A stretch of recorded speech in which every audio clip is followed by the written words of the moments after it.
আসসালামু আলাইকুম এভরিওয়ান। আজকে আমি আপনাদেরকে দেখাবো যে কিভাবে হোয়াটসঅ্যাপ এক মোবাইল থেকে ট্রান্সফার করে অন্য মোবাইলে নিয়ে যাবেন আপনার ডাটা সহ।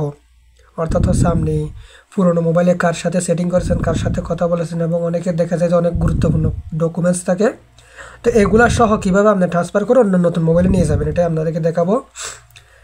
সাধারণত কিন্তু আপনি চাইলে হোয়াটসঅ্যাপ এই মোবাইল থেকে অন্য মোবাইলে নিয়ে যেতে পারেন, তবে সেক্ষেত্রে কিন্তু শুধু হোয়াটসঅ্যাপটাই এখানে যাবে, নাম্বারগুলো যাবে, কিন্তু নাম্বারে যে কার সাথে সেটিং করেছেন সেটিংগুলো আসবে না।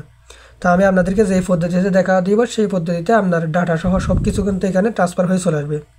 তো সেটা কীভাবে করবেন আজকে আপনাদেরকে সেটাই দেখাবো। তো সবাইকে ভিডিওটা শেষ পর্যন্ত মনোযোগ দিয়ে দেখার অনুরোধ রইল, এবং আপনাদের কাছে যদি আমাদের এই ভিডিওটা ভালো লাগে তাহলে ভিডিওতে একটা লাইক দিয়ে যাবেন, আর যদি আমার এই চ্যানেলটা নতুন হয়ে থাকেন তাহলে আমার এই চ্যানেলটা সাবস্ক্রাইব করে পাশে থাকা বেল আইকনটি বাজিয়ে দিবেন। তো চলুন ভিডিওটা শুরু করা যাক। তো প্রথমে কি করবেন, আপনি আপনার যে নতুন মোবাইলের যে হোয়াটসঅ্যাপ অ্যাপ্লিকেশনটি ওপেন করে নেবেন। যারা ডাউনলোড করেন নাই তারা ডাউনলোড করে নেবেন, আর যারা ডাউনলোড করা আছে এরা ওপেন করে নেবেন। ওপেন করে নেওয়ার পরে এখান থেকে দেখতে পাচ্ছেন যে নিচে এগ্রি অ্যান্ড কন্টিনিউ এটার উপরে ক্লিক করে দিবেন। ক্লিক করে দেওয়ার পরে এখান থেকে আপনি অ্যালাউতে ক্লিক করে দিবেন। অ্যালাউতে ক্লিক করে দেওয়ার পরে এখান থেকে আপনি জাস্ট এখানে নাম্বার দেখাচ্ছে, আপনি নাম্বার না দিয়ে উপরে দেখতে পাচ্ছেন যে থ্রি ডটে ক্লিক করে দেবেন। থ্রি ডটে ক্লিক করার পরে এখান থেকে উপরে দেখতে পাচ্ছেন যে লিঙ্ক এ কম্পাউন্ড ডিভাইস, এটার উপরে ক্লিক করে দেবেন। দেওয়ার পরে এইরকম একটা ইন্টারফেস শো করবে আপনাদের সামনে। এখান থেকে আর কিছু করতে হবে না আপনাকে, এখান থেকে জাস্ট আপনি পুরোনো মোবাইলের যে হোয়াটসঅ্যাপটা এটা ওপেন করে নেবেন। ওপেন করে নেওয়ার পরে এখান থেকে সেমভাবে উপরে দেখতে পাচ্ছেন যে থ্রি ডটে ক্লিক করে দেবেন। থ্রি ডটে ক্লিক করে দেওয়ার পরে এখান থেকে দেখতে পাচ্ছেন যে সেটিংস নামে একটা অপশন আছে, সেটিংসে ক্লিক করে দিবেন।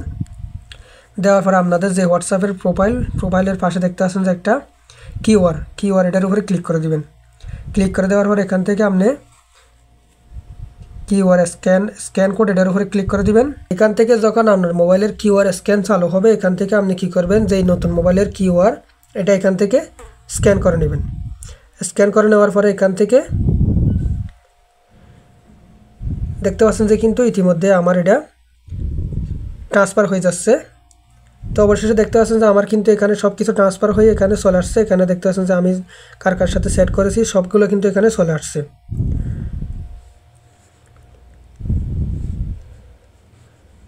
তো দেখতে পাচ্ছেন যে আমি এখানে কার সাথে সেট করেছি ঠিক সেম কিন্তু এগুলো এখানেও চলে আসছে।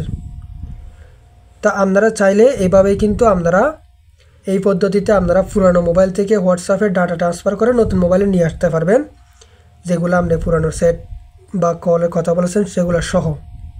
তো বন্ধুরা, আজকের ভিডিওটা এই পর্যন্ত। ভিডিওটা আপনাদের কাছে কেমন লেগেছে অবশ্যই কমেন্ট করে জানাবেন, এবং এইরকম নতুন সবসময় ভিডিও পাইতে আমার এই চ্যানেলটা সাবস্ক্রাইব করে পাশে থাকবেন। দেখা হবে পরবর্তী ভিডিওতে। আল্লাহ হাফেজ।